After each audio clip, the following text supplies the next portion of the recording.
सौंदर्य अगर आप इसको दिखा देंगे तो वेश्या को छोड़ के आपका भक्त बन जाएगा प्रभु। आप जानते हो फिर क्या किया रामानुजाचार्य जी?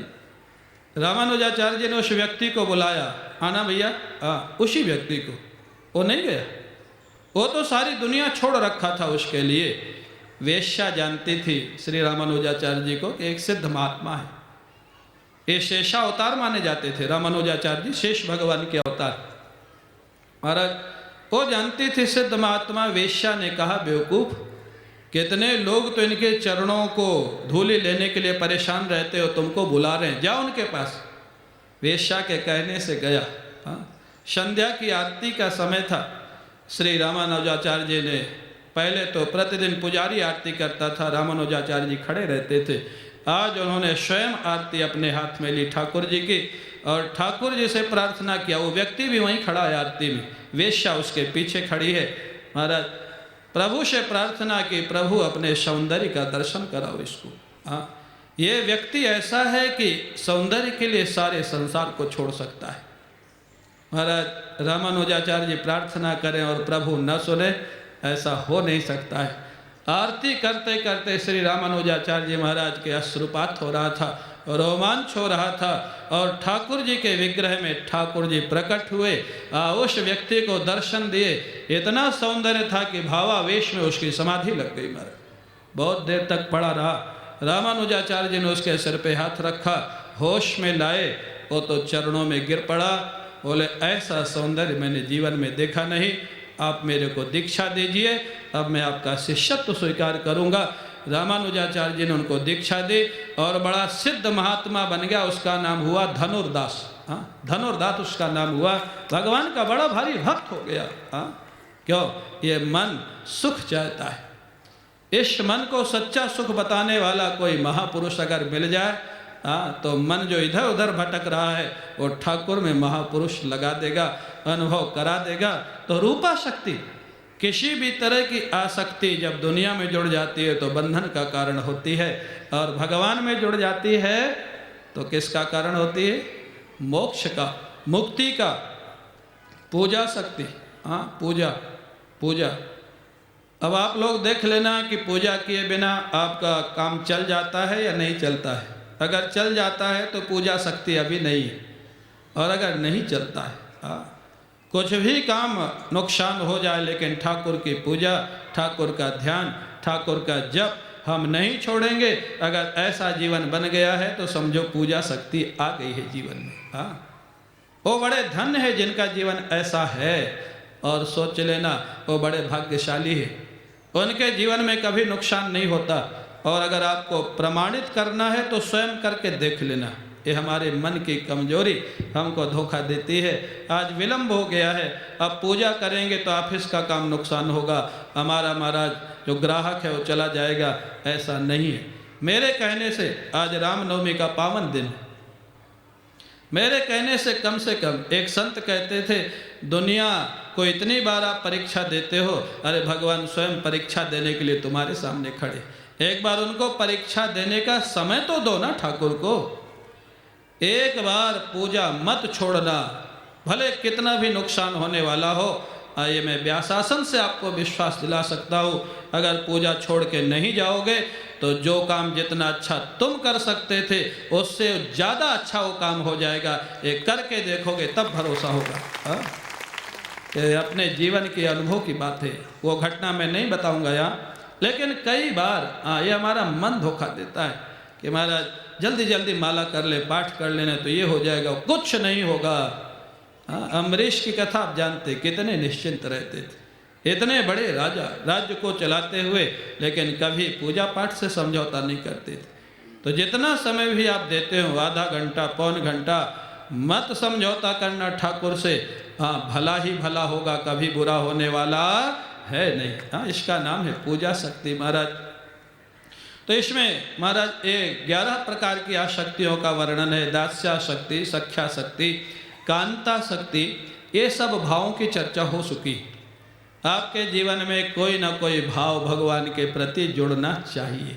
भगवान को मित्र बना लो, भगवान को पति बना लो, भगवान को स्वामी बना लो, भगवान को माता पिता बना लो, अरे भगवान को पुत्र बना लो, वो तो पुत्र बनने को भी तैयार है। हाँ, बनाओ तो सही कुछ, वो तैयार हैं, तैयारी खाली हमारी बाकी। हाँ, हमको तैयार होना है। कोई ना कोई नाता एक बार जब जुड़ जाएगा तो बाद में सारे नाते उन्हीं के साथ अनुभव होने लग जाएंगे। ये प्रारंभ में एक नाता जोड़ना पड़ता है। गोस्वामी तुलसीदास जी ने लिख दिया ना विनय पत्रिका में, मोहि तोहि नाते अनेक। अनेक नाते कैसे हो गए भाई? गोस्वामी जी महाराज कहते हैं कि सारे नाते मेरे तो आप ही के साथ है, दूसरा नाता कोई बचा ही नहीं किसी के साथ। मोहि तोहि नाते अनेक। हाँ, मानिए जो भावे, ऐसा भक्त होना चाहिए। यहाँ तो ये है कि एक नाता जोड़ना है। गोस्वामी जी ठाकुर जी को कह रहे हैं हमारे सारे नाते आपके साथ है, आपको छूट देते हैं, जो आपको अच्छा लगे आप स्वीकार कर लीजिए उस नाते से। हाँ महाराज, मानिए जो भावे, आपको जो नाता अच्छा लगता हो मान लीजिए। बोले फिर आप चाहते क्या हो? बोले किसी भी नाते से स्वीकार करिए, लेकिन अपने चरणों में स्थान दे दीजिए, बस यही एक मेरी अकामना है। ज्यों त्यों तुलसी कृपालु चरण शरण पावे। हाँ, नाता तो है उनके साथ और भगवान तो तैयार है, लेकिन वो जो भगवान की अनुभूति है वही अनुभूति तुलसीदास जी को जब हो जाती है तो आनंद आ जाता है, रस आ जाता है। ये दुनिया के नाते बुरा मत मानना।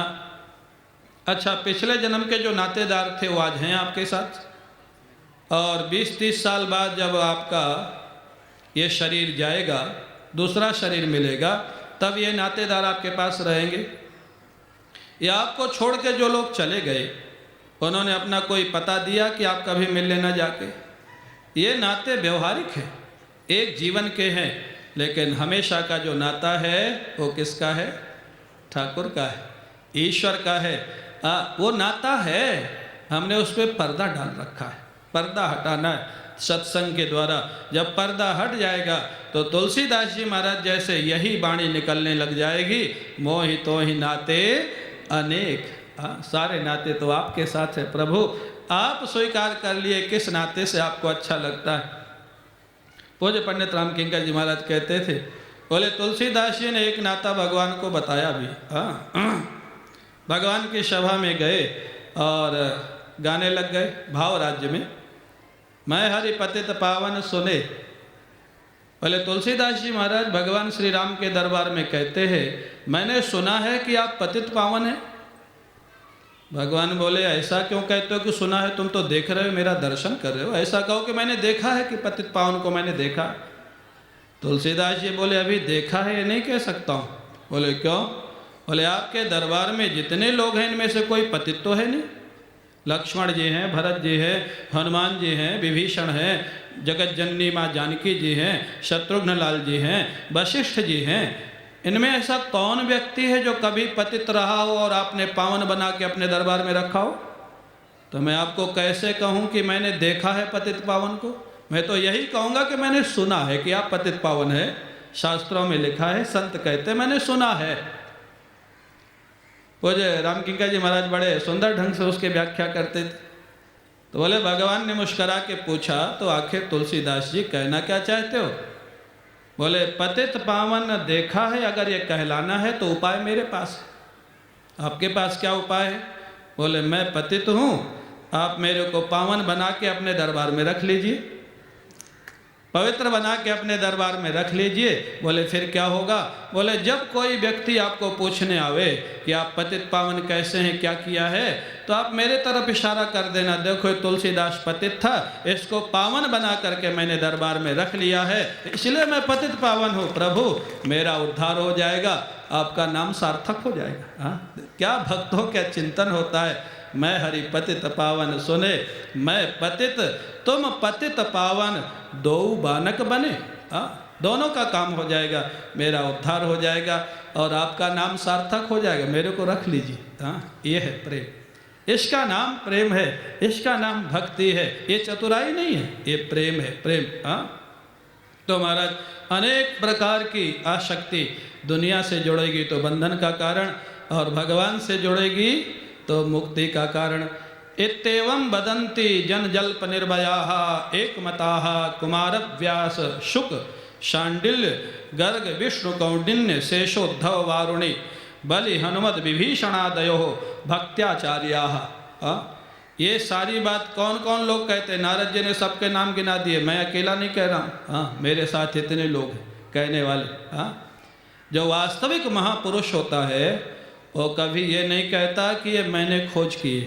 हाँ, वो कहता है मेरे पूर्वजों से मैंने जैसा सुना है, ठाकुर जी ने मेरे को जैसा बताया है वो मैं आपको सुना रहा हूँ। हाँ, अहंकार विगलित हो जाता है जब प्रभु प्रेम प्राप्त होता है या विद्या निवृत्ति होती है, अहंकार विगलित हो जाता है। देवर्षि नारद कहते हैं जन जल्प निर्भयाः एकमताः। जो प्रभु प्रेमी होता है, ब्रह्मनिष्ठ होता है, और दुनिया के वाद विवाद के चिंता नहीं करता कि लोग क्या कहेंगे। जन जल्प, जल्प का अर्थ होता है व्यर्थ, जो महाराज टीका टिप्पणी लोग करते हैं उसको बोलते हैं जल्प। जन जल्प निर्भयाः। हमारे महाराज जी के विषय में बहुत लोग प्रशंसा करते थे, कुछ लोग टीका टिप्पणी भी करते थे। और एक बार तो सरिता में छाप ही दिया उनके खिलाफ। वृंदावन के संत और विद्वान बड़े क्रोधित होकर महाराज जी के पास आए, हम केस करेंगे पत्रिका के मालिक के प्रति और ये करेंगे। महाराज जी ने कहा शांति से बैठो हो। महाराज सबको बैठा लिया। महाराज जी ने कहा एक बात बताओ, पत्रिका में मेरे विषय में जो छपा उसको छोड़ो, पता ठीक छपा है कि नहीं? बोले पता तो ठीक छपा है, आनंद वृंदावन मोती झील वृंदावन।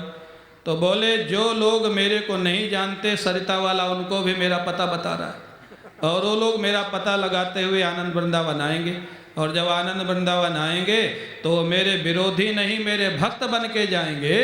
तो सरिता तो मेरा प्रचार कर रहा है। हाँ, विरोध करने की जरूरत क्या है, केश करने की जरूरत क्या है? ये देखो, जन जल्प निर्भयाः। हाँ, जो वास्तविक प्रेमी होता है, भगवत भक्त होता है, वो महाराज दुनिया क्या कहेगी जरूर वो ध्यान रखता है, आचरण अच्छा रखता है। लेकिन इसके बाद भी जब भगवान श्री राम को लोगों ने नहीं छोड़ा, और श्री कृष्ण के खिलाफ तो 70-80% लोग रहे, तो आपके सब समर्थन में रहेंगे, आशा नहीं रखना चाहिए। अच्छा काम जरूर करो, लेकिन सब लोग अच्छा कहेंगे ये आशा मत रखो। जन जल्प निर्भयाः एकमताः। कौन? बोले सनकादि, महर्षि व्यास, भगवान सुखदेव।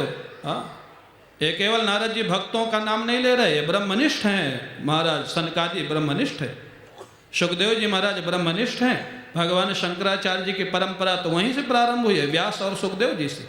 आदि शंकराचार्य जी की परंपरा, उनका नाम लेते हैं महाराज। वो निश्चिंत हो करके जो मैंने कहा, इन आचार्यों से ही सुन करके मैंने कहा, और ये आचार्य भी यही कह रहे। ये देवर्षि नारद कहते हैं। इसलिए अंत में फलश्रुति बताते हैं, या इदम नारद प्रोक्तम शिवान शासनम विश्वसति श्रद्धतते स श्रेष्ठम लभते स प्रेष्ठम लभते इति। नारद प्रोक्तम शिवानुशासनम वैष्णवानाम यथा शंभु। भगवान शंकर का जो सिद्धांत है वही सिद्धांत मैंने सुनाया है। मैं एक माध्यम बन गया हूँ। नारद एक माध्यम बन गया है। सिद्धांत तो ये भक्तों का है, संतों का है। भगवान शंकर ने इस सिद्धांत को स्थापित किया है। इस सिद्धांत पर जो विश्वास करता है, विश्वास बोले अगर विश्वास न हुए तो बोले श्रद्धा कर लो। जो कहा रहा, इतने संतों ने कहा है और हमारी बुद्धि में समझ में नहीं आ रहा है, तो ये मान के चलो इतने संतों ने कहा है तो जरूर सच होगा। ये हमारी बुद्धि की कमी है जो हमको समझ में नहीं आ रहा है। बिना समझे बात को मान लेने का नाम है श्रद्धा, और समझ करके बात को मानने का नाम है विश्वास। इसलिए श्रद्धा विश्वास दोनों की जरूरत है। तो नारद जी कहते हैं समझ में आ जाए तब तो कहना ही क्या, आनंद ही आनंद है। और ना समझ में आवे तो विश्वास करके भगवान की भक्ति करना प्रारंभ कर देना चाहिए। तो लौकिक लाभ चाहिए तो वो भी मिलेगा, और भगवान की अनुभूति चाहिए तो वो भी मिलेगा। श्रेष्ठम लभते प्रेष्ठम लभते। श्रेष्ठ माने लौकिक मान सम्मान, आर्थिक प्राप्ति, दुख की निवृत्ति, ये सब लौकिक प्राप्ति है महाराज। और प्रेष्ठ अतिशयन प्रियः इति प्रेष्ठः तम प्रेष्ठम लभते। अतिशय प्रिय कौन है? बोले अपना आत्मा। अपने आत्मा के रूप में बैठे हुए जो ठाकुर जी हैं वही श्रेष्ठ कहलाते हैं। बोले महाराज दुनिया चाहिए तो दुनिया मिलेगी और भगवान चाहिए तो भगवान मिलेंगे। भक्ति का रास्ता ऐसा है। इसलिए निर्णय क्या निकला? कुछ करो मत करो लेकिन भगवान की भक्ति अवश्य करना चाहिए। और नियम ले लो, यद्यपि गृहस्थ के लिए 24 घंटे में 2 घंटा, 25 से 50 वर्ष की आयु वालों के लिए कम से कम 2 घंटा ईश्वर को देना चाहिए, लिखा है। एक बार मैंने बताया तो लोगों ने कहा महाराज आजकल इतना ट्रैफिक रहता है, उसका समय आप कहाँ निकालेंगे? मैंने कहा चलो 1 घंटा कर दो 2 घंटे की जगह, लेकिन 1 घंटे से कम समय भगवान को नहीं देना चाहिए। और 50 के बाद तो और बढ़ाना चाहिए। यहाँ बहुत लोग 50 से नीचे भी हैं और ज़्यादा लोग 50 से ऊपर वाले। पूज्य रोटीराम बाबा कहते थे घर में जब बाबा कहने वाला आ जाए ना, बाबा, बाबा माने बेटे का जो बेटा होता है ना, वो क्या बोलता है? बाबा बाबा बाबा। माने भगवान ग्रीन सिग्नल दे रहे हैं कि अब बाबा बनने का समय आ गया है। पौत्र आपको रोज बोलता है बाबा बाबा बाबा बाबा। मैंने एक घटना सुनाई तो एक संत पूज्य बाबा कल्याण दास जी महाराज बड़े अच्छे महात्मा है। मैंने कहा कि लोग सुनते हैं रोज बाबा बाबा, फिर भी बाबा बनने के रास्ते में नहीं चलते, भजन नहीं करते। अरे बोले स्वामी जी एक बात और है। बोले क्या? बोले प्रातः काल तो बेटे का बेटा बोलता है बाबा बाबा बाबा, शाम को बेटी आ जाती है, उसका बेटा बोलता है नाना नाना नाना। वो सुबह बोलता है बाबा बनो, शाम को बोलता नहीं बनना है नाना नाना, वो नाना बोलता है। इतनी हंसी आई मेरे को। बात सही है ये महाराज। बेटे का बेटा बोलता है भजन करो, बेटी का बोलता नहीं जरूरत नहीं घर में ही रहो। तो ठीक है ये विनोद की बात है लेकिन सच्ची भी है। तो आप लोगों ने इतने प्रेम से इतने दिनों तक इस कथा का आनंद लिया और आनंद दिया। मेरे को भी आनंद आया। सच में अगर अलग से इसका अध्ययन किया जाए, पढ़ा जाए तो शायद इतना आनंद नहीं आता जितना बैठ के चर्चा करने में आनंद आता है। तो मेरे को भी रस आया ठाकुर जी की कृपा से। मेरी यही प्रार्थना है हमारे जीवन में और आपके जीवन में भगवान की भक्ति प्रवेश करे और सच्चा प्रेम आवे और भगवान के सच्चे आनंद की अनुभूति होवे। इन्हीं शब्दों के साथ इस सत्र को आज विश्राम देते हैं। बोले वृंदावन विहारी लाल की, सद्गुरुदेव भगवान की जय।